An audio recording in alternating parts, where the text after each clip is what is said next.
Já.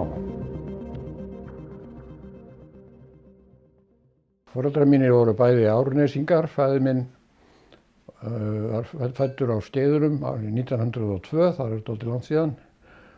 Og móðir mín var mun yngri, 16 árum yngri, fædd 1918.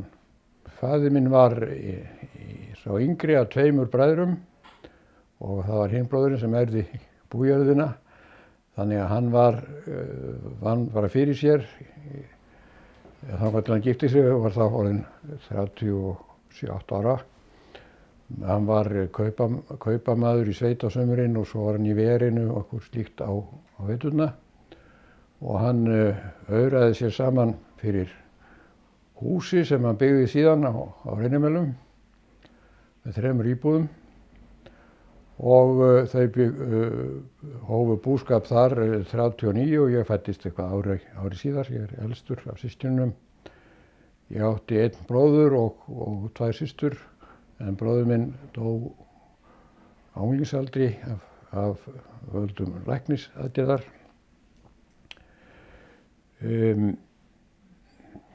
Ég ólst upp þarna á Melunum bara eins og gengur. Það blandað hverfi, það var dálítið af svona heildsölum og heldri borgurum þarna en líka alþýðufólk innanum. Og ég fór í Melaskólann og síðan bara þessa venjulegu leið í skólakerfinu, gagnfræðaskólann við Hringbraut og síðan gagnfræðaskólann við Vonarstræti 1 ár í landsprófinu og svo síðan í MR og var þar í 4 ár. Og eftir það fór ég í nám í Kaupmannahöfn, kom betur að því síðar. Ég var, held ég dálítið skrítið barn, ég var mjög bókneigður frá fyrstu tíð. Það voru bækur á heimilinu og þar á meðal voru til dæmis Íslendingasögurnar sem ég held ég hafi lesið svona kannski 8 og 10 ára eða eitthvað svoleiðis. Móðir mín hélt í fram venjulega að ég hefði orðið læs 2 ára. Þá hefur hún meint líklega fyrir 3 ára aldur sko, en það er náttúrulega einhverjar ýkjur. En ég las allavega mjög mikið. Og náttúrulega gekk vel í skóla og allt það. Allavega þá í bóklegum greinum, en í svona verklegum greinum gekk mér ekki vel. Því var löngum haldið að mér ég væri í klaufi og auk þess að ég væri laglaus og þannig að það var svona ekki, þetta var svona, konan mín heldur því fram að þetta hafi verið stýringaraðgerðir af hálfu fjölskyldunar og foreldrana.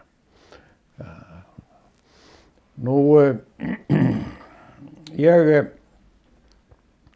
hafði nú áhuga á mjög mörgum hlutum þarna svona á þessum aldri. Það myndi 20 og las að ég má segja allt sem að kjafti kom. Ég las til dæmis búnaðarritið Frey í sveitinni þegar það voru rigningadagar og já, svo í menntaskólanum þá höfðum við mjög góða kennara í raungreinum, í stærðfræði og eðlisfræði og það var til þess að ég fekk mikinn áhuga á því, en það gekk mér þá líka þokkalega vel að læra þetta. Og þetta voru sérstaklega Guðmundur Arnlaugsson og Björn Bjarnason sem höfðu samt mikil áhrif á mig í þessu. Ég held ég hafi jafnvel fengið ráð hjá þeim í sambandi við framhaldsnám. Ég fékk svokallaðan stóra styrk eftir stúdentspróf og hann var til þess að ég gat farið svona til útlanda, annars hefði það orðið allt miklu erfiðara ef ekki hefði komið þessi fjárstyrkur sem var býsna rausnarlegur og eiginlega stóð nokkurn veginn undir framfærslu. Það var auðvitað merkilegt að koma í stórborgina og þar voru líflegir kennarar og margir hverjir og svona minnisstætt. Maður hins vegar var danskan dálítið lengi að koma því að Íslendingar héldu mig mikið saman og maður var eiginlega alltaf með Íslendingum í tómstundum og þannig að það voru liðið 5 ár þangað til að Danir fóru að spyrja mig hvort ég væri kannski frá Suður-Jótlandi eða Borgundarhólmi. Það var mikið félagslíf og námið gekk kannski ekki alveg eins vel í menntaskólanum, þetta var svona svolítið erfiðara. En ég lauk svokölluðu kandstudentsprófi 1967, ég fór út 1960. Og eftir það gafst mér kostur á að sækja styrk hjá Nordita í 2 ár og ég gerði það og var þar sem sagt í 2 ár í þá framhaldsnámi í kennilegri öreindafræði sem var þá mjög svona heitt svið getur maður sagt og er það kannski ennþá. Mikið að gerast og það var mjög frjótt og líflegt umhverfi þarna, það var mikið af gestum og já, bara gott að vera þar. Eftir þetta, sem sagt lauk þessu námi 69, þá fór ég heim og fékk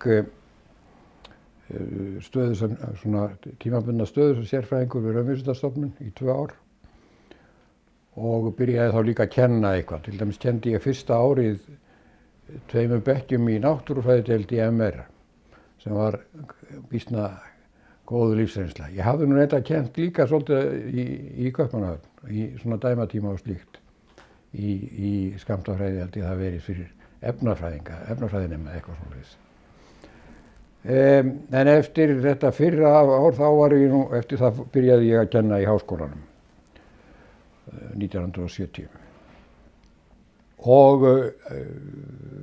það var auglýst staða þarna, lektorstaða sem ég síðan sótti og fékk, svona 71. Og ég kenndi eftir það býsna mikið á köflum. Kenndi grunngreinar eðlisfræðinnar, þetta var nám, nemendurnir voru í BS-námi eins og hét og heitir enn, það er að segja 3 ára nám, þannig þetta var svona grunnur eðlisfræðinnar sem maður var að kenna þarna.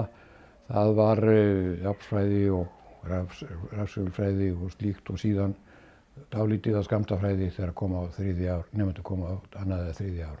Varmafræði var þarna líka með og maður kenndi eiginlega næstum því hvað sem var í eðlisfræðinni. Og þetta, það var og kenndum bæði sem sagt, já, þetta bil á þessu, þetta leyti þá var verið að innleiða nýtt BS-nám í þessum önggrunum, hafði áður verið bara BA-nám í heimspekideild og þá voru ráðnir menn í þessa kennslu og síðan var kennslan oft sameiginleg með verkfræðinum þegar svo stóð á, þegar var efni sem var á námskrá hjá verkfræðinum. Svo þetta voru oft stórir hópar. Nú, ég hafði skrifað 2 vísindagreinar, mestuleyti klárað það áður en ég fór heim og þær birtust í viðurkenndum tímaritum. En það reyndist mér nokkuð erfitt að halda áfram í svoleiðis rannsóknum þá. Það var engin að tala við á Íslandi, það var ekki komin tölvupóstur eða neitt slíkt og þannig að samskipti fóru fram með handskrifuðum bréfum jafnvel og ég hafði ekki þannig samstarfsmenn svo að segja í Kaupmannahöfn að það gengi upp að halda áfram í rannsóknum. Svo að smám saman færðist ég yfir í það að sinna vísindasögu og kannski út frá eðlisfræðinni. Það var nú ákveðin hefð þarna í Kaupmannahöfn, menn stunduðu slíkt þar og þetta kom svona á nokkrum árum, þessi færsla þarna yfir. það sem var nú endahnúturinn í því var kannski sá að þegar 1977 þá fór ég í ársleyfi til Ann Arbor í Michigan, University of Michigan, og það sem var bæði heimspekideild og eða skor og líka vísindasögu skor. Og ég lentist þar í heimspekiskorinu og fylgdist með kennslu þar þetta ár og byrjaði líka að skrifaði þá fyrstu drögin að heimsmynd af hverfanda hveli sem kom út 10 árum setna alltaf því. Og þetta fannst mér áhugavert og skemmtilegt. En þegar ég kom heim eftir þetta eina ár þá hélt ég nú áfram að kenna eðlisfræði en kenndi líka lítillega vísindasögu í þá kannski frekar minni hópum.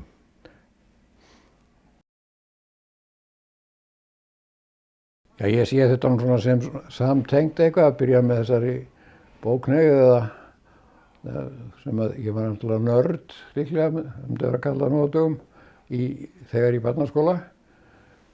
En ég ætti nú kannski að geta þess líka að ég var svo heppinn að eignaðist með góða vini í skólunum, í barnaskólanum eiginlega nánast. Við höldum ennþá saman 4 frá þeim tímum og hittumst reglulega. Og það var mikið happ og sá hópur auðvitað hefur örugglega mótað mig líka eða við mótuðum hver annan. Sem sagt, og þetta voru eiginlega allt saman menn sem að eru nokkuð þekktir og fóru í ábyrgðarstörf í þjóðfélaginu. Og síðan það þá menntaskólinn og þessir menn síðanendi, Björn og Guðmundur, svo vildi ég líka nefna Þórhall Vilmundarson sem kenndi okkur þessum bekk íslensku í 2 ár. Vegna þess að hann kendi mér allavega að það var fyrstu kennslan eiginlega að vinna fræðilega og skrifa. Því að hann sendi okkur upp á Landsbókasafn með þar sem áttum að skrifa ritgerðir með eitthvað sjálfvalið efni. Og ég lærði náttúrulega gríðarlega mikið af þessu. En efnið sem ég skrifaði það var heitin á veðri í hinum ýmsu tungumálum og sem sagt orðsifjar í kringum það og allt mögulegt. Það var mjög skemmtilegt og Þórhallur var mjög svona skapandi og hafði svona áhrif á mann í áttina einhverju svona. En Guðmundur og Björn aftur á móti voru alveg sérstakir kennarar í raungreinum í því að vekja áhuga að gera þetta skemmtilegt og allt það. Og já, svo bjó ég þetta að því síðan í Kaupmannahöfn. En ég kynntist nú ekki mönnum þar mjög mikið nema nokkrum samstúdentum og svo einhverjum og yngri kennurunum. En eftir ég kom heim þá var náttúrulega mjög lærdómsríkt og sterk áhrif að kynnast Þorbirni Sigurgeirssyni. Ég var svo heppinn að fá að kenna með honum, vera til dæmis kenna í dæmatímum þar sem hann var með fyrirlestra eða við vorum svona meira og minna að fjalla sama efnið og ég lærði mjög mikið að ég held ég hafi lært alla eðlisfræðina upp á nýtt á þessum fyrstu árum, svona 3 árum eftir ég kom heim. Fékk miklu meiri yfirsýn og lærði á Þorbirni mjög mikið í því hvernig hann tók á málum og hvernig hann skildi hlutina og allt þetta. Ég var heppinn líka með umhverfið þarna í Ann Arbor og vann heilmikið þar, skrifaði á einhverja forna ritvél, austurþýska og með amerískri tækni í bland, einhverjum svona kalkipappír og einhverjum sérstökum pappírum sem auðveldaði þetta. Og maður gat skrifað og lesið og fylgst með námskeiðum sem var líka mjög lærdómsríkt. Ég bjó að því lengi líka eftir. Sjá bæði hvernig menn kenndu og svona allt það. það var einn þarna sem hafði nokkur áhrif á mig, hann heitir Lorenz Glar, hann var þekktur vísindaheimspekingur, og mest jafnvel í heimspeki stærðfræðinnar og eðlisfræðinnar, þannig að það kom mjög að ég skrifaði bók sem að ég las handlega og já, þannig að þetta nú svona helstu vörðurnar í þessu.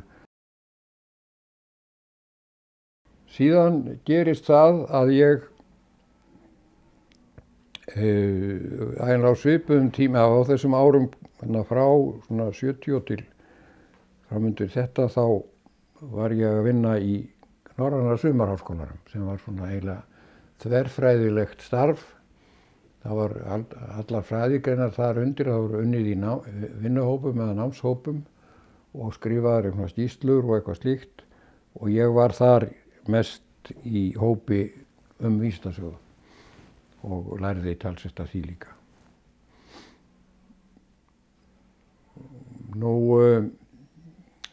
Þetta svona hélt nú áfram bara í sínum skorðum þarna, held ég.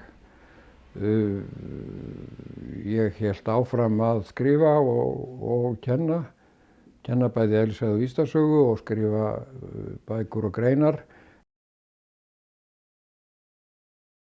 Eftir að ég hafði lokið Heimsmynda hverfanda hveli, þá fór ég að huga að íslensku vísindum á miðöldum mest og skrifaði það greinar og fleira. Eitt sem að gerðist sem skipti miklu máli var að það var þarna bókaflokkur sem var að koma út sem heitir Íslensk þjóðmenning og var nú ekki kláraður, en ég var beðinn að skrifa þar grein raunvísindi. Eiginlega átti hann að vera í Íslandssögunni allri, en ég baði að það yrði bara miðaldirnar, því ég var ekki alveg tilbúin með hitt. Og ég gerði það, og þetta eitthvað 50 síðna grein sem að ég reyni að fjalla allt sem að getur talist til raunvísinda í miðaldaheimildum íslenskum, og svo byggði ég áfram á því. Þarna var fjallað allt, sem sagt stjörnuvota og ýmislegt annað, en síðan skrifaði ég svona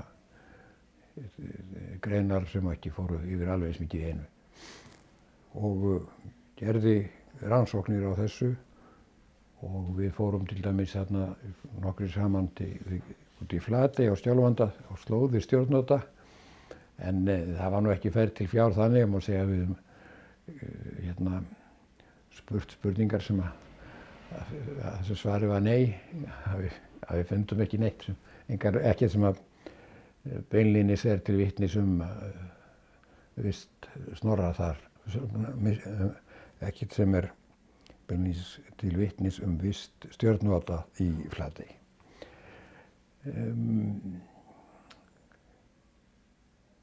Já, nú svo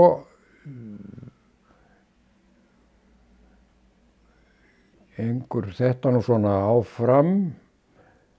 Ég skrifa dálítið af þessum greinum og held áfram líka að kenna eðlisfræðina, og ég fæ þennan framgang eins og flestir fá í prófessoralokum. 2000 eins og kannski ákveðin þáttaskil, því að þá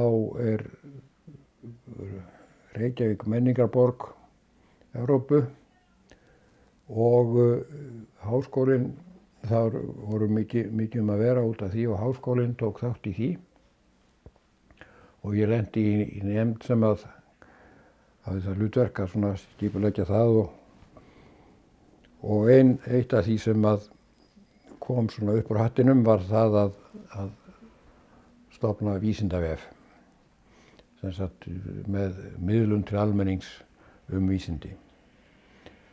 Og þetta átti að vera svona hálft ár eða 1 ár, og ég var nú svo grænn í þessum tæknimálum að ég hélt að þetta yrði bara þannig að ég myndi fá tölvuskeyti með einhverjum spurningum og myndi svo bara sitja í rólegheitum og svara þeim í tölvupósti og þannig myndi byggjast upp eitthvað svona sem væri svo hægt að nota. Þetta var á þeim tímum, þetta var eiginlega eða sem veraldarvefurinn var að verða til þetta leyti. Þannig að það var kannski ekki vona ég vissi betur. En þetta var opnað með pomp og prakt í janúar árið 2000 og það voru skólabörn viðstödd og svo forseti Íslands líka. En börnin höfðu það hlutverk að leggja fram spurningar og að kvöldi þessa dags sem var held að hafa verið laugardagur þá sat ég heima með 30 spurningar fyrir framan mig alls konar vísindi. Og þetta hélt áfram, þetta vakti sem sagt gríðarlegan áhuga hjá fólki og þessi mikla umferð hélt áfram og það var þá sem sagt með veftækninni. Og við ákváðum fyrst í stað, þá voru náttúrulega lítið, svörin komum bara smám saman, svo að við ákváðum til að hafa eitthvað að við myndum láta spurningar það bara sjást beint og það var sem sagt bara leið og maður sendi inn spurningu þá birtist hún á vefsíðunni.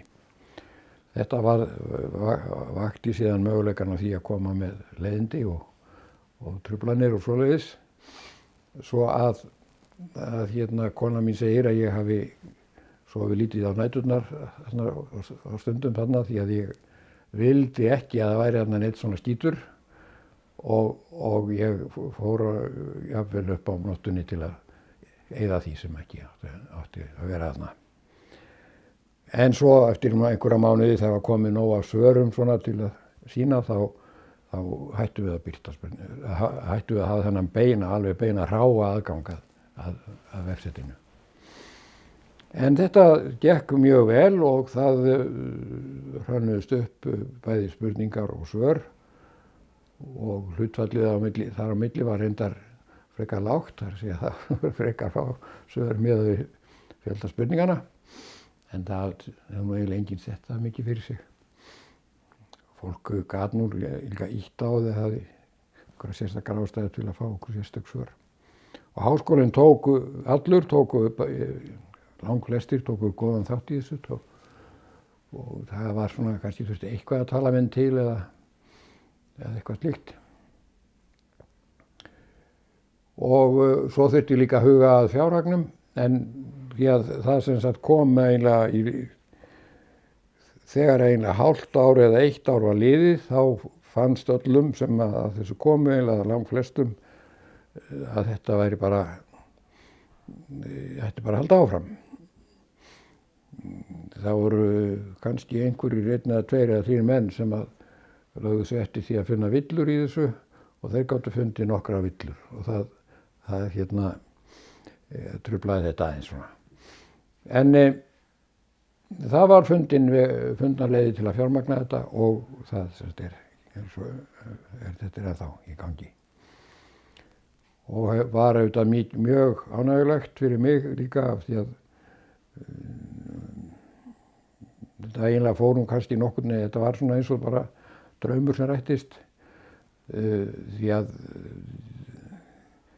ég hafði til dæmis líka hugsað, sá það fyrir mér að ef þetta héldi áfram þá myndi myndast þarna svona banki gríðarlegu banki og hann myndi í raun og veru eiginlega vera sjálfbær þannig að þó það veri jafnvel hætt að búti nýsvör þá myndi þetta ef það vera notað en sem betur fyrir það ekki heldur gerst, það haldið áfram að semja svör. Og núna til dæmis í faraldrinum þá hefur vefurinn staðið sig mjög vel. Við erum með góða höfundar sem að skrifa jafnvel jafnóðum vandamálin og spurningarnar þegar það kom upp. Og já, þannig að þetta bara skemmtilegt. Og ég man að ég til dæmis að Gell-Mann fékk bandaríski eðlisfræðingurinn Gell-Mann sem var nokkuð þekktur, hann fékk Nóbelsverðlaun þarna þetta leyti sem ég var að koma heim og þá flutti ég 2 erindi í útvarpið verndafræði. Og ég gerði margt af þessu tagi. Við Örn Helgason vorum fengnir til að búa til sjónvarpsþætti með eðlisfræði til að nota í kennslu í grunnskólum held ég. Það var eitt. Og svo skrifaði ég blaðagreinar og svona og í tímarit líka svona hluti. Mér hefur alltaf fundist það bæði skemmtilegt og svo líka hefur mér fundist að það skipti máli sko, að sinna almenningi til þess að skapa betri jarðveg fyrir vísindin í landinu. Og ég vinn út frá því að til að garður verði fallegur og blómlegur þá er ekki bara rósir í honum, heldur líka góður jarðvegur og minni plantur. Allt frá því 1990 eða fyrr þá hef ég líka auk þessara starfa skrifað talsvert af ritrýndum greinum sem kallaðar eru og farið á erlendar ráðstefnur og svona sagt frá þessum fræðum þar og það hefur gengið nokkuð vel, nokkur áhugi á því. Allavega þá gerðist það núna fyrir 2 árum að svo ég fékk beiðni að skrifa alþýðu stjörnufræði í Evrópu á miðöldum og ég reyndi nú að færast undan því en það gekk ekki. Ég sagði þeim að ég vissi nú ekki nógu mikið önnur lönd sko eða Suður-Evrópu og mér var bara sagt að það skiptir engu máli, þú bara velur þig það sem skrifar og þetta var skemmtilegt og gekk vel og þetta núna komið á vefnum, þessi grein. Ég víkkaði nú aðeins svona sjónarhornið, tókst að finna eitthvað efni frá öðrum löndum og svona sem ég nýtti mér og eins fór ég inn á eddurnar og fleira slíkt í þessari grein. Nú síðan eigum við, kannski eigum við eftir að nefna fleiri bækur sko, það nú kannski mestanpart ritstjórn. Ég bjó til ritstýrði bók sem hét Undur veraldar og kom út þarna rétt fyrir aldamótin minni mig. Þar sem að menn skrifuðu nokkrir svona 6-8 menn minna ýmsu fræðigreinar og ég skrifaði eitthvað í hana líka en ritstýrði þessu. Og svo var önnur bók frá Vísindavefnum sem heitir Af hverju er himinninn blár og Jón Gunnar Þorsteinsson sem arftaki minn á Vísindavefnum, við ritstýrðum henni og hún fékk góðar undirtektir líka. Og síðan var það nú þannig að Einstein, hann hafði skrifað merkilega greinar 1905 og það var 100 ára afmæli þess þar af leiðandi 2005 og þá voru nokkrir menn og meðal annars þú Einar sem að krunkuðu sig saman og fannst að þetta eitthvað að gera í tilefni af þessu en svo var lítið úr því þá en kannski leiddist mér þó við og svo ég bauðst til þess að reyna að gera eitthvað í þessu þó það væri þá nokkru seinna og úr varð bók Einstein sem kom út 2015 sem ég ritstýrði og skrifaði talsvert í hana þýddi og eitthvað fleira slíkt. Þetta allt saman bara skemmtilegt. Skemmtileg verkefni og allt það. Það nú rétt að nefna hana orðasmíðina. Ég fékk mikinn áhuga á því bara út frá kennslunni held ég og minni eigin kennslu. Ég var þá formaður í orðanefnd eðlisfræðifélagsins sem að í henni sátu nú nokkuð margir menn svona ef allt talið, það kannski allir á sama tíma. En þessi nefnd starfaði í held ég 5 eða 10 ár og skilaði af sér bók sem er ennþá, sem bara ennþá til hérna á markaði og það er ensk-íslensk orðaskrá og líka snúið við íslensk-ensk og aðrir voru líka að gera svipaða hluti til stærðfræðingar, svipaleyti og svo síðan stjörnufræðin og þetta var gaman að vinna þessu og mér finnst að það hefði haft talsverð áhrif og já, stílir sér bara vel þannig. Mér finnst sjálfum að eiginlega efnið verði skýrara þegar maður skrifar á íslensku og með íslenskum orðum. Íslensku orðin eru oft svona gagnsæ. Það sem erlendu orðin eru það ekki, sérstaklega ekki fyrir okkur. Þetta oft, þau koma oft úr latínu eða grísku jafnvel og eru ekki svona, við skiljum það ekki eins og íslensku orðin. Ég var í 1 ár formaður, eða 1 eða 2 ár formaður Eðlisfræðifélagsins. Ég var ekki mjög aðsóknarmikill í því held ég, en svona, kannski allt í lagi. Og já, ég var virkur í samtökum eðlisfræðinga gegn kjarnorkuvá á sínum tíma þegar það var ofarlega á baugi. Ég hef líka haft áhuga á umhverfismálum, sérstaklega á kannski ákveðnu tímabili, ekki komist yfir að halda því við stöðugt. En ég þýddi sem sagt endurmörk vaxtarins, Limits to Growth og sem kom út á 8. áratugnum. Það var dálítið merkileg saga hvernig sú bók varð til. Þessi bók hafði komið út á ensku og vakið mikla athygli allan heim og Þorsteinn Sæmundsson og fleiri, hann var sem sagt í stjórn Þjóðvinafélagsins. Svona í 3 manna stjórn sem þá var eiginlega kannski fyrst og fremst bókaforlag og honum fannst að það ætti að þýða þessa bók og ég tók það að mér en einn stjórnarmaðurinn var svona íslensku maður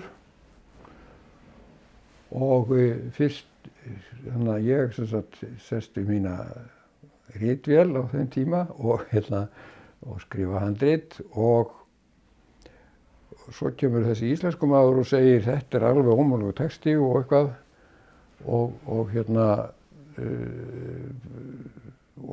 að þýða þetta bara sjálfur eiginlega og þá ég held að Þorsteinn til dæmis hafa nú ekki verið eða stjórninni hefði ekki verið endilega sammála þetta allavega þá varð sú málamiðlun að hann þýddi held í eingangi eða í bókinni er inngangurinn eftir hann þýddur eftir hann en afgangurinn á bókinni hann þýddi ég og þetta svo skrifaður ritdómur þessa bók man ég þar sem að ritdómarinn sagði þetta verður nú svolítið einkennilegt og það verður ekki sýnilegt að það verður negin ástæða til þess að hafa 2 þýðendur það verður nóg að hafa mín en það sem var jákvætt við þetta var það að ég lærði mjög mikið af þessu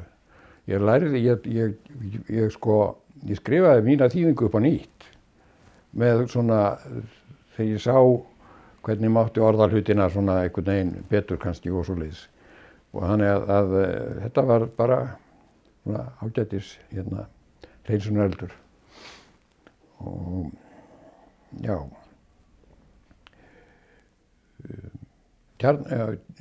kjarnorkuváin það var sem sagt törn í nokkur ár að berjast gegn kjarnorkuvopnum á þessum tíma á 9. áratugnum og það var öflugur flokkur íslenskra eðlisfræðinga til dæmis sem að hittist og starfaði talsvert í þessu, stofnaði félag sem hét bara eðlisfræðinga gegn kjarnorkuvá og þá voru ýmis konar svona hlutverk sem að maður lendi í því. Man til dæmis eftir því að ég fór á fund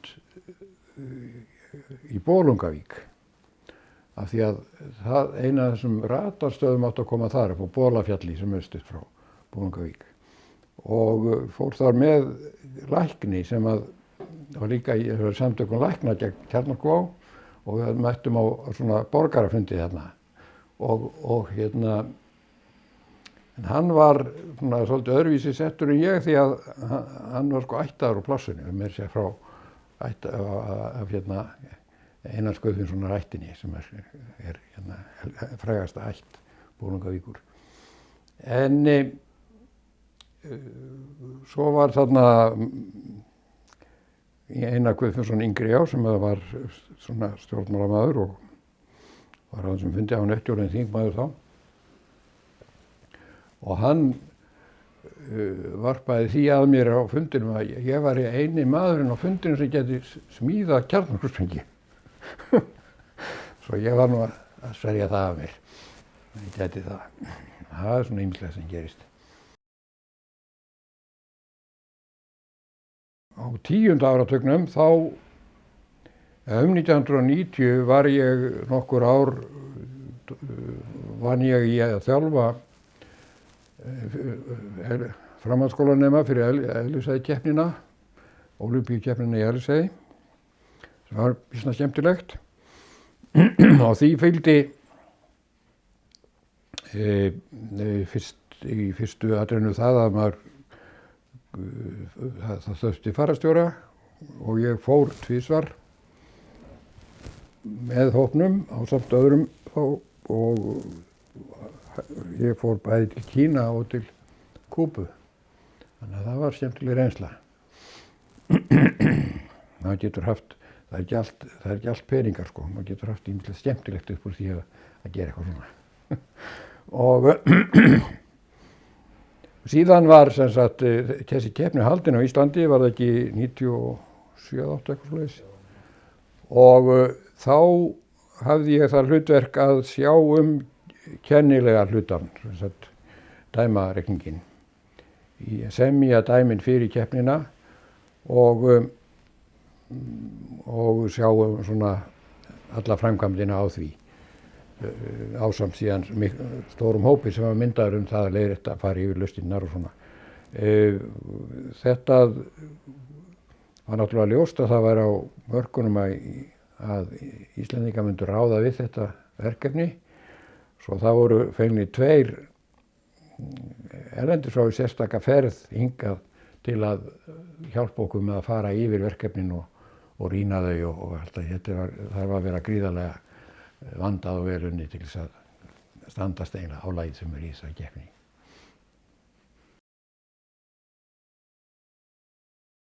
Ég get náttúrulega sagt mér frá Elliseiði, Einstein-bókinni. Það var líka mjög skemmtilegt verkefni á endanum, þó það tæki sinn tíma. Það var gaman að kynnast Einstein á þennan hátt og lesa sér til í þetta og skrifa að það var furðu þýðingin var nú furðu auðveld og svona ég var svo heppinn ég hafði mjög góða aðstoð frá toppnemendum í Elliseiði á hverjum tíma. Það voru rauninni 3 sem ég hafði sko hver eftir annan þegar svo fyrsti var farinn þá þurfti ég að fá annan. Og þeir hjálpuðu mér með uppsetningun og umbrotið og allt það, alla tæknina í þessu. Bókin var sett af hálfu höfundar eða þýðanda í LaTeX. Og já, og gaman að vinna með svona fólki, svona nemendum.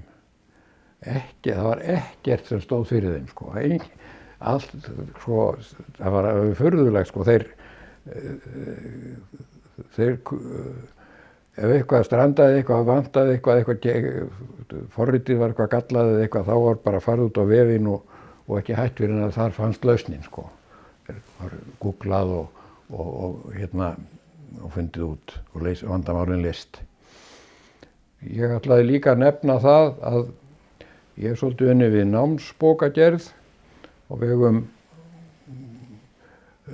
námsbókaútgáfunnar Ég hef lesið yfir handrit af nokkrum bókum sem mér finnst nokkuð mikilvægt og allt það hefur líka að gera með tengist í nýyrðasköpun og annað slíkt.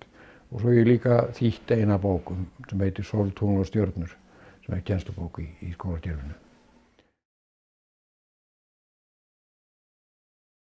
Já, mér finnst að maður sé að færa lesandann nær uppsprettunni svo að segja með því að gera þetta svona.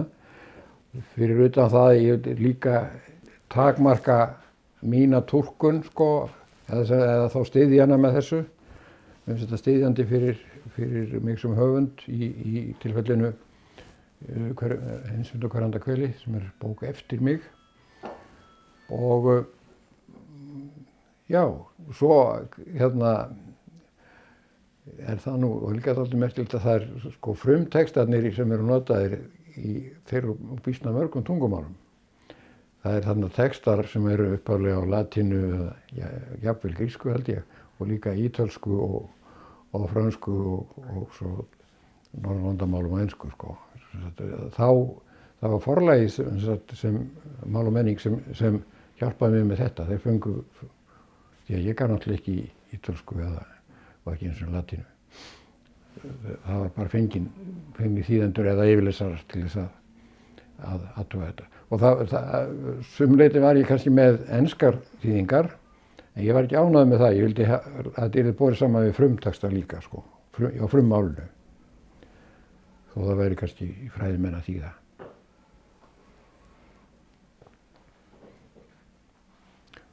Og í Einstein bókinni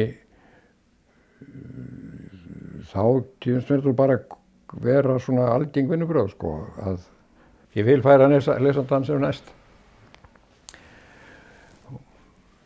Ég get nú sagt frá því sko kannski utan dagskrár að þar hringdi mér maður, Kári Stefánsson, var búinn að lesa Einstein-bókina og það var mjög ánægður og alltaf, svo ég spurði hann hvað stórleysið alla starffræðinu og allt það.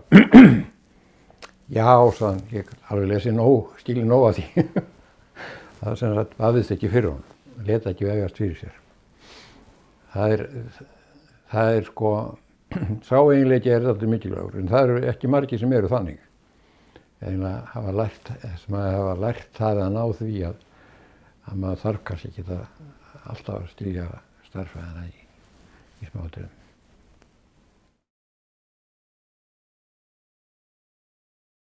Sumuleyti kemur þetta frá Háskólanum í Kaupmannahöfn, eða Bókstofnunin. Það voru menn þar sem voru að vinna að sögu og það var, ég hafði nú ekki sko svona faglegt samband við á svona nema, en ég man eftir að það voru fyrirlestrar söguleg efni þarna og sem sagt auglýsingar sem þá einlega fluttuð það. Og það er rétt sem hún segir að það er dálítið það að auglýsingar hafi gert það svona eins og þá konu og fleiri. Það er til dæmis sko, ég kynntist líka þegar ég var að byrja þá var ég á þessu meira svona, ég var í Gautaborg 88, þar var ég á kafi í þessum íslensku fræðum, miðaldafræðum og svo fór ég á ráðstefnu norrænna vísindasagnfræðinga sem var haldin á Suður-Jótlandi og heimsótti síðan líka vísindasögustofnunina í Árósum sem er öflug og hún er þarna megin í þessu í viðhorfum sko, það eru mikið til raunvísindamenn sem fyrirverandi eiginlega eða sem hafa uppalega lært raunvísindi sem eru þar og ég lærði talsvert að því og var fyrir áhrifum af því en samt er ég svona eins og samt er ég að velja úr. Það er einn af þessum mönnum að skrifa skemmtilega grein um Ørsted, það sem hann segir að leggur áherslu á það að Ørsted hafi verið, sem heitir á danskunni, eklektísk, þar segja hann hafi valið úr. Hann fór í ferðalag til Halle í Þýskalandi og svo áfram til Parísar á þeim tíma, þetta á 19. öld.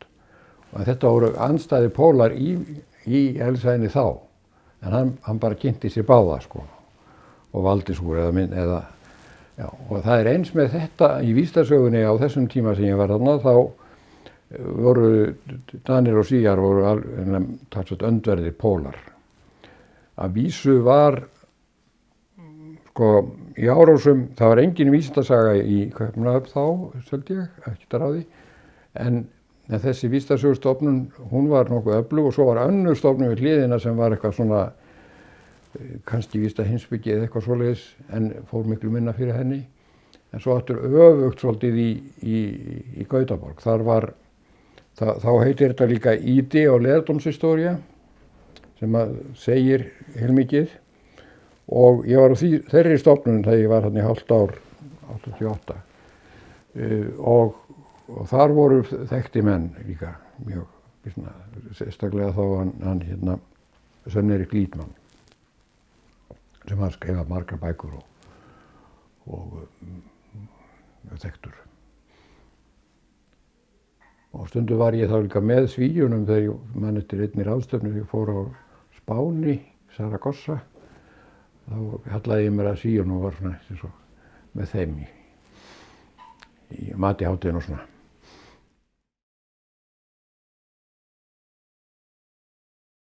Ég nefndi líka ákveðna menn til svona undir hverjum flokki. Ég taldi þetta, mætti segja þetta hefði byrjað sem frásögn, narrativ, og það er þá Sarton sem er brautryðjandinn í því og er fyrstur af þessum mönnum, og síðan sko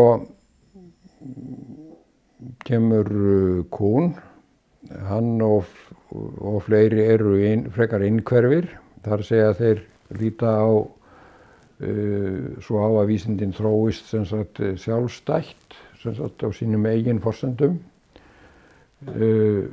alfarið, án ytri áhrifa endilega, og það geta komið byltingar úr því og allt mögulegt, svona, alls konar atburðir. En svo kemur úthverfan og hún er reyndar, hún er venjulega svona tengd við Merton, sem er reyndar fyrr í tímanum heldur en Kuhn. Og þá eru vísindin meira sett í tengsl í samfélagið á sama tíma. Og þessi bók Mertons, þessi fyrsta, hún fjallar púritanana og 18. öld í Bretlandi og sýnir hvernig það sem þeir gerðu í vísindum var nátengt sem sagt bæði kannski viðhorfum, trúarviðhorfum jafnvel. Til dæmis þetta voru mikið til púritanar og samkvæmt hugmyndafræði púritana þá eru vísindin þörf sko og ekki, þetta er eitthvað allt annað heldur en til dæmis listina, þær eru það er miklu meira hætta á einhverjum lauslæti og einhverjum svona, en vísindin til dæmis þau hvetja ekki til drykkju eða svals eða neitt svoleiðis sem mann eru ekki í því. En þetta það er ekki bara þetta, heldur líka er það iðnbyltingin eiginlega sem er í gangi í Englandi. Og það er líka til dæmis áhugavert finnur að sko vísindin á þessum tíma, sem ef við erum að tala sko frá svona 17. öld og fram á 19., þá eru sko trúarbrögðin ekkert að vefjast fyrir mönnum. Og það er meðal annars vegna þess að verkefnin eru líka þannig. Það er verið að tengja saman víra og senda rafstraum og gera einhverja efnamælingar og eitthvað svona sko. Það hefur ekkert með heimsmyndan að gera, eða það er mjög langt í að það leggist eitthvað á við sköpunarsöguna eða eitthvað slíkt sko. Það er mjög ólíklegt. Það er svona friður sko í krafti þessara. Já, já. Svo kemur Darwin og ruglar þetta allt. og ég hef líka mjög dregist að Darwin sko. Mér finnst mjög allt mjög merkileg saga og skemmtileg.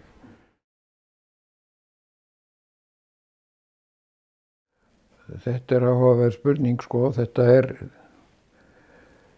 breytist nú sem betur fer með tímanum og háð tímanum og líka háð mönnum. Það auðvitað viss kuldi og svona hroki kannski stundum hjá raunvísindamönnum gagnvart öðrum, ekki bara hugvísindum reyndar,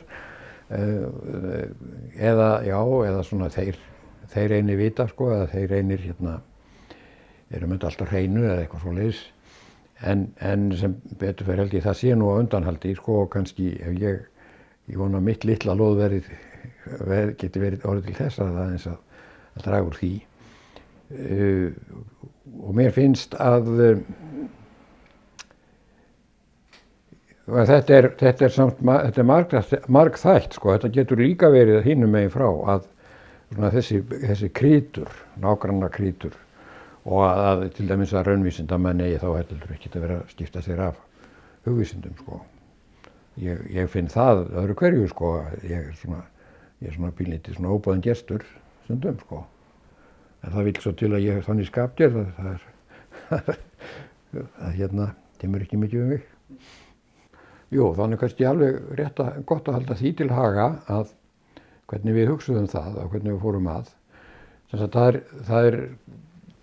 það var umræði í háskólanum þetta svokölluðu filosófikum, eins og heitir á dönsku, að breyta því fyrirkomulagi.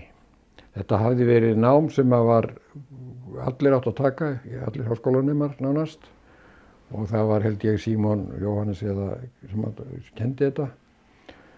Og það þótti eitthvað orðið úrælt líka og svona og Páll Skúlason gekk dálítið fram í þessu, hann var nú bara lektor þá held ég. Og það breytt held ég lögum eða reglum í þá veru að þetta ekki að vera skylda, heldur að þá sæst á það að það held að sem skylda í hugvísindadeildi það ekki, en ekki og einhverjum öðrum deildum. En að í raunvísindadeild eigi þetta verið í boði, var sagt, og ætti að vera miðað við eiginlega sko raunvísindina, sjónarhorn raunvísindana. Og það er þetta námskeið sem byrjar held ég 1980. Þættir úr sögu heimspeki vísindanna sem er ennþá kennt. Og þá ákveðum við líka, Páll vildi, það var nú eiginlega veraldlegum ástæðum hluta til sem hann vildi hafa heimspeking með í þessu. Það þurfti að finna verkefni fyrir MEG og þá ákveðum við þetta að við kennum þetta tveir, ég hef nú venjulega verið með svona 2/3 og hann 1/3 og við erum báðir í tímunum. Og það var ansi vel lukkað held ég því að hvernig var þetta þegar þú tókst þetta? Þetta var þú og Sverrir Jakobsson og Stefán Pálsson. Já. Og voru þeir í tímunum líka? Já. Já, en við MEG sko það eru svo umræður oft á milli okkar sko, ýmist í miðjum tíma eða kannski helst í lokin. Og það fannst nemendum mjög sérkennilegt og merkilegt sko, og ég held að það hefur bara verið til að gera það skemmtilegra og líflegra fyrir þá sko, og meiri upplifun því að þetta svoleiðis er oft ekki tíðkað. En það var gaman að kenna þetta námskeið og koma því á fót og allt það.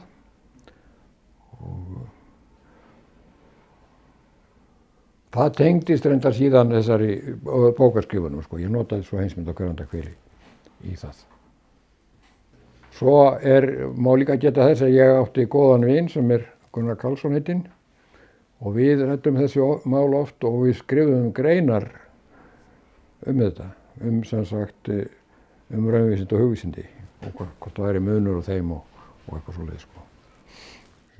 Já, ég hallast náttúrulega frekar á því að það sé frekar meira en minna sem er sameiginlegt og ræði það eitthvað í þessum greinum en sameiginlegt náttúrulega svona þekkingarleitin og ýmis vinnubrögð líka en ég er nú ekki tilbúin til að fara mikið inn í það svona på stående fóð, eins og þannig segja. Þetta var eitt ár sem við vorum þarna. Þetta var með því fyrsta rannsóknarmisserinn voru rétt að byrja þegar þetta var. Og við, Sigrún var þá til þess ekki komin heldur inn í háskólann, en hún notaði þetta til þess að taka námskeið þarna og mennta sig. Og ég þurfti nú fyrst að glíma við að komast inn í landið og ég hafði verið í 1 ár í miðstjórn Alþýðubandalagsins og ég sagði frá því þegar ég fyllt út umsóknina vísa í sendiráðinu og spurði manninn sem satt þarna yfir hvort að það skipti máli, ég hefði gert þetta og þá sagði hann "That is the Communist Party", sagði hann. Og svo fékk ég dularfullar rúnir í passan, þar sem voru dularfullar tölur sem að ég spurði hvað það var, þá sagði þetta númerin á reglugerðargreinunum þar sem eru undanþágurnar sem að ég færði eftir til þess að þú fáir þetta. Nú og svo gerðust svona hlutir svolítið í ferðinni sem að hefðu getað verið eitthvað tengdir þessu sko, en ég hef engar svona sérstakar sönnur á því. En einn megin viðburðurinn á þessu ári í háskólanum í Ann Arbor þessu sviði var sá að Karl Popper var væntanlegur í heimsókn á svona heila seinni part vorsins. Og til undirbúnings því voru fengnir 2 fyrirlesarar svona stakir sko í hæfilega löngu á undan og það voru nú ekki minni menn en Grünbaum og Putnam sem áttu að undirbúa jarðveginn fyrir Popper, en kannski voru þeir líka til þess að hafa jafnvægi. Þeir voru báðir sko þekktir sem andstæðingar Poppers í vissum atriðum í sambandi við heimspekina. Grünbaum vildi alls ekki gera lítið úr sálgreiningunni eins og Popper hefði gert og Putnam líka var ekki sáttur við þessa hrekjanleika hugtakið. Og ég fylgdist náttúrulega vel með þessu og svo þegar Popper kemur þá kemur í ljós að það að halda einhvern middag, sem sagt einhvern matarboð og menn eiga að skrá sig í það og ég geri það og svo þegar það nálgast þá hringt í mig og mér tilkynnt að það sé því miður ekki pláss fyrir mig í matarboðinu. Ég hafði kannski líka verið eitthvað óþægur í tímanum þar sem að þegar hann talaði, sko, ég kom með einhverja leiðinlega erfiða spurningu. En já. Svo hafði ég líka, sko, það var nú líklega seinna, já, það var eitthvað seinna sem ég fór til Harvard þegar Skúli Sigurðsson var þar og hélt fyrirlestur þar og kynntist mönnum þar eitthvað svona svolítið og fylgdist með.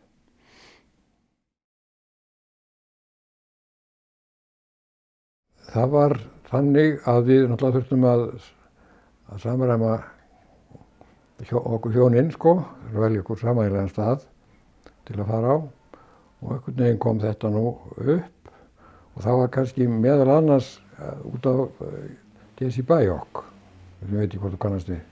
Hann Amerikani sem hann sagnfræðingur held ég sem hefur skrifað mikið íslenskar miðaldir og mikið á Íslandi og talar íslensku og allt það. Og ég ætlaði mér að svona vera í samband við hann. En svo þegar tilkom þá var nú frekar lítið úr því hann var einfallega ekki þarna. Hann hefði verið búinn að mæla með þessu og allt það sko. Og Já, þannig að það var nú kannski ekki eins vel heppnuð dvöl eins og margt annað en svona samt lærði maður ýmislegt og fylgdist með. Og ég held að ég hafi bara verið með mitt verkefni með mér og verið að skrifa.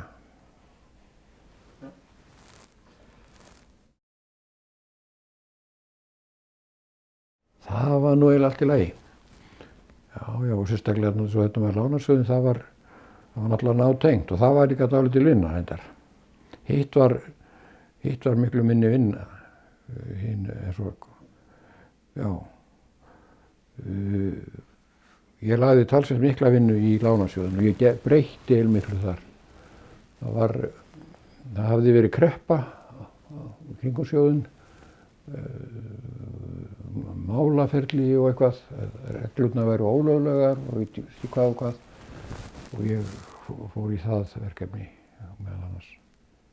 En ég hafði líka verið fulltrúi, kannski kemur líka fram í þessari ská, ég hafði líka verið fulltrúi nemenda þarna í kringum 70, þetta þegar ég kom heim. En það var ekki nema 1 eða 2 ár því að þá hætti ég út af ágreiningi í stjórninni. Já, ég hef verið svona tilkvaddur sérfræðingur í ýmsum svona sakamálum og eitt skipti var ég reyndar meðdómari. Þetta eru yfirleitt mál úr umferðinni eða svona einhver slys eða óhöpp þar sem að eðlisfræði kemur við sögu, það getur lagt eitthvað til mála. Og þetta í sjálfu sér bara nokkuð svona skemmtilegt, þetta eru svona þrautalausnir sem ég hef mjög gaman að yfirleitt. Ég er alltaf að leysa þrautir og já, ég held að ég hafi, það mest að furða hvað eðlisfræðingi getur sagt mikið bílslys oft á tíðum með árekstra. Það er hægt að finna út svona nálgun fyrir hraða og hvernig bílinn hafi stemt og af hverju og svona. Já, þannig að það er bara þannig sé skemmtilegt þó því miður sé kannski slysin ekki ánægjuefni.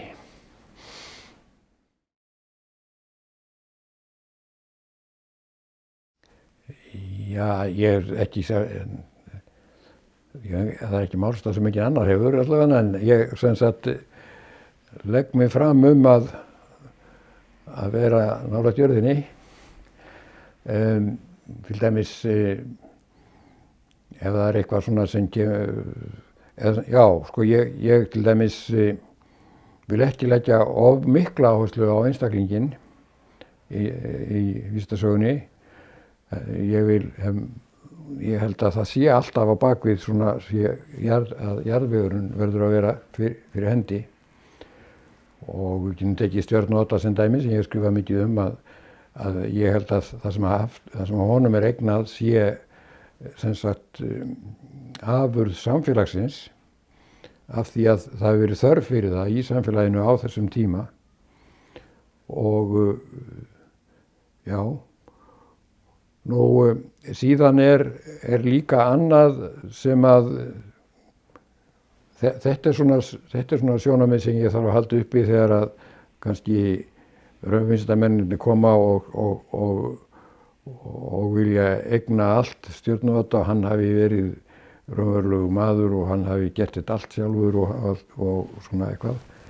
En svo er annað líka gagnvart hugvísindamönnunum að þá þarf ég stundum að benda á hvað er hægt að sjá með berum augum svo að segja, eða sem sagt að það ekki, þeim hætti til að hugsa hlutina þannig að allt komið á öðrum textum. Ég er að skrifa hérna, eða ég er að horfa hérna á texta, hann er örugglega kominn á einhverjum öðrum texta. Þó hann kannski fjalli til dæmis aðferðir eða einhverjar lýsingar á himinhvolfinu eða eitthvað slíkt. Og það er náttúrulega, þá þarf maður auðvitað líka að verja þann málstað. Að sem sagt, já, í tilfellinu stjörnót og fleira slíkt, þá þá tilhneigingin sú hjá textafræðingum og svona humanistum að allir textarnir séu komnir á öðrum textum og okkar hlutverk sé bara að finna þá. En það tel ég ekki geta verið alfarið með til dæmis með stjörnóta og fleira af því sem svona frumlegra í þessum miðaldatextum. En að enga síður er ég samt að leita, ég get ekki alveg þátt í því að leita að því hugsanlegum fyrirmyndum eða tengslum eða eitthvað svoleiðis sko. Og hef svona núna í síðasta halvárið eða árið fundið eitthvað sem að er alveg hugsanlegt að sé einhvers konar fyrirmynd að íslenskum textum. En síðan er kannski líka rétt að geta þess að ég hef aðalverkefni núna, til dæmis eftir ég var laus við andstæðan, hefur verið stjörnufræðin í Konungsskuggsjá. Og þó að það sé, sem mér finnst það kannski skrítið, að það sé norskt handrit, eða norskt verk, en það er nú þannig að vísu að sko þekktasta handritið er norskt og upphaflegasta handritið er norskt. En mörg handritin sem eru ekkert síður mikilvæg eru íslensk og meðal annars er eitt handrit sem er nokkuð heillagt og miklu yngra og sem að ég held að hafi ekki verið gefið nógu gaumur af því alltaf. Þó er það eitthvað að skána núna.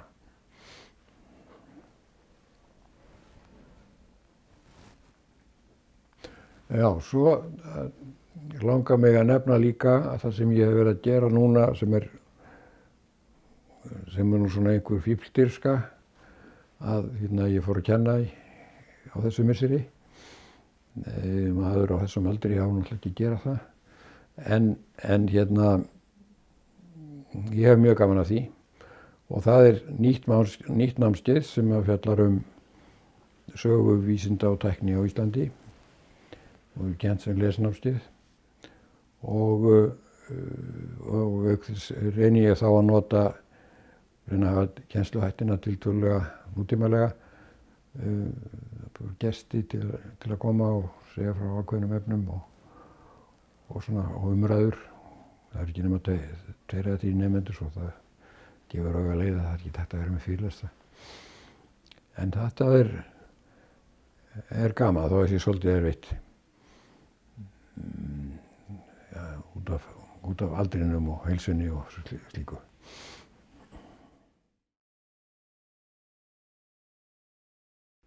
Mér finnst vel hafa tiltekist og ég tók og við sem stóðum að þessu ýmsar ákvarðanir í byrjun sem að hafa gefist vel. Við ákváðum að þetta þarna væri öll vísindi, guðfræðin líka til dæmis og guðfræðingarnir hafa þá fengið að svara þeim spurningum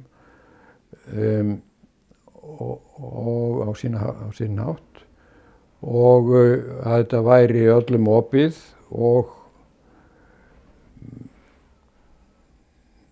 væri svona sá andi yfir því að öllu væri tekið vel og aldrei tala niður til fólks og ef svarið er birt á annað borð þá er það bara kurteislegt og almennilegt svar og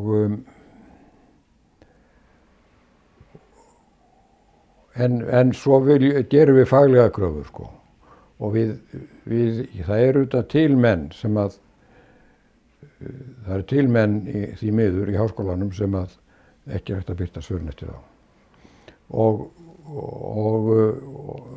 við notum eiginlega rítinni þegar eitthvað svoleiðis sem sagt greinlegt að svarið er eitthvað umdeilanlegt. Þá líka kemur fyrir að við fáum annan til að skrifa líka, það er ein leiðin, eða hitt bara að hafna svarinu. Og þetta er sem sagt einhvern tíma var nú talað að það væri ætti að vera svona eins og til í útlöndum, ekki til dæmis einhverju amerísk dagblöð með svona fact-checking, eitthvað svoleiðis og það hefur komið upp svo hugmyndum að gera það hér, en það hefur ekki, held ég, orðið úr því neitt að ráði allavega. En það má segja sko að til marks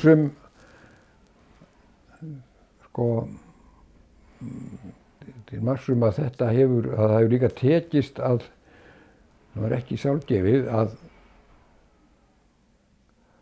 þetta sé það sem kallað óhlutdrægt sko.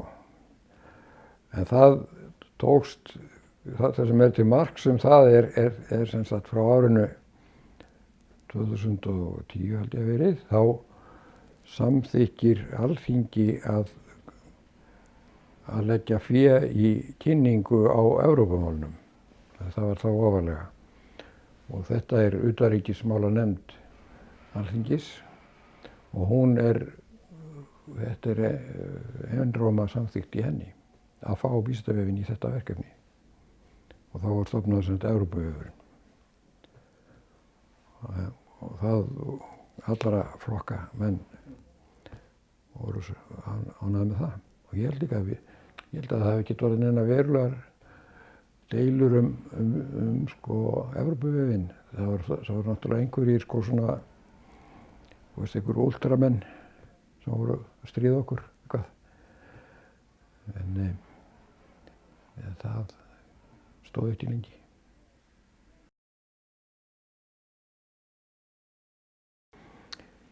Eitt af því sem að mér finnst ögrandi er að skrifa og gera skiljanlegt.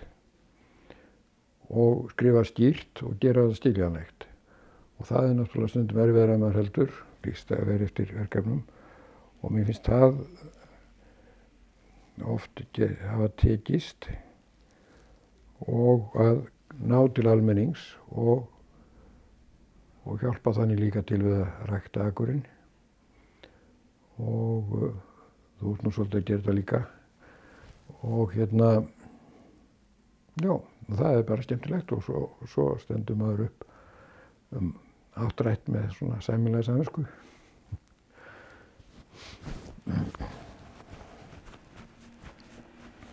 En ég ætti nú kannski að segja líka sko að ég hef mjög mikinn stuðning af fjölskyldunni sko. Já, öfluga fjölskyldu sem að hefur sjálf áhuga á ýmsu svona lögu og það er mjög gott að finna svoleiðis stuðning í því sem maður er að gera.